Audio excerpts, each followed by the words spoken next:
Now R.N. Shankar from AISF, Osmania University.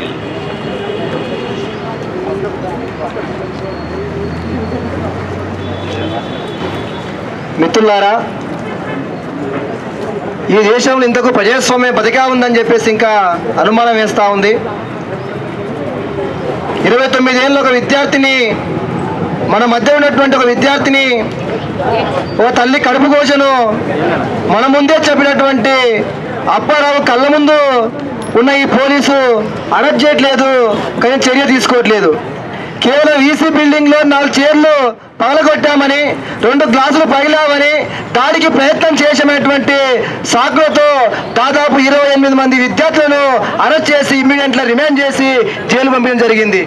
అంటే ఇవాళ ప్రజాస్వామ్యం బయట పక్షం ఉందా లేదా పాలకుల పక్షం ఉందా అటువంటిది మనం ప్రశ్నించేటువంటి సందర్భం ఏర్పడతా ఉంది.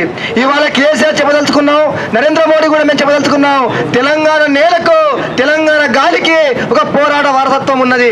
రజాకారులను నిజాంలోనే గదిలినటువంటి నేల ఈ తెలంగాణ నేల. 60 సంవత్సరాల ఆంధ్ర వలస పాలనని, పోలీసు లాఠీలను, జైలును మొత్తం కూడా బద్దలు కొట్టి తెలంగాణ రాష్ట్రాన్ని సాధించిన నేల ఈ నేల. ఇక్కడ నియంత దేశమే యుద్ధం చేస్తా ఉంటే ఖబర్దార్ ఇట్లని చెప్పేసి పోరాటం మార్గంచుకున్నటువంటి నేల ఈ తెలంగాణ నేల. ఈ తెలంగాణ నేలటువంటి విద్యార్థులుగా మేం చెప్పదలుచుకున్నాం, ఖబర్దార్ కేసీఆర్, ఖబర్దార్ నరేంద్ర మోడీ, మీ ఆటలు సాగవు, మీ ఆటలు సాగనీయము. ఈ రోజు హైదరాబాద్ సంట్రసిటీ పోవడం కాదు, ఈ దేశంలో ఉన్నటువంటి అరగాన వర్గాల, ఈ దేశంలో ఉన్నటువంటి ఉత్పత్తి కులాల, ఈ దేశంలో ఉన్నటువంటి ప్రజాస్వామిక వాదుల, ఈ దేశంలో కోట్లాది మంది ప్రజలుగా మేము చెప్పదలుచుకున్నాం. నరేంద్ర మోడీకి, కేసీఆర్ కు కాలం చెల్లింది. ఖచ్చితంగా నరేంద్ర మోడీకి, కేసీఆర్ కి బుద్ధి చెప్తాం. ఖచ్చితంగా రోహిత్ చట్టం కోసం ఉద్యమిస్తామని చెప్పేసి హెచ్చరిస్తా ఉన్నాం. ఇమ్మీడియట్ గా అప్పారావుని అరెస్ట్ చేయాలి. అప్పారావుని అరెస్ట్ చేయకపోతే హైదరాబాద్ లో కేసీఆర్ ను తిరిగించే పరిస్థితి లేదు. అదేవిధంగా అప్పారావుని అరెస్ట్ చేయకపోతే కేసీఆర్ కాలం కాదు, రేపు కేసీఆర్ సీఎం కాన్ఫరెన్స్ కి వెళ్ళి కేసీఆర్ మీద కూడా దాడులు చేస్తాం. మాకు దాడులు కొత్త కాదు, పోరాటం కొత్త కాదు.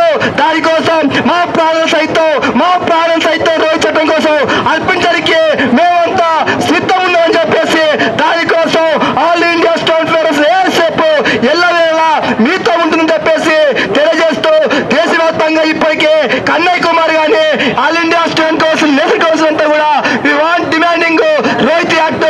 కాబట్టి ఖచ్చితంగా రోహిత్ న్యాయం జరిగేదాకా రోహిత్ లాంటి హత్యలు ఈ దేశంలో మళ్ళా పురాతనం కాకుండా పోరాటం చేస్తామని చెప్పేసి ఆ పోరాటం షేరట్టు పట్ట సహించలేదని చెప్పేసి హెచ్చరిస్తూ తెలియజేస్తూ శంకర్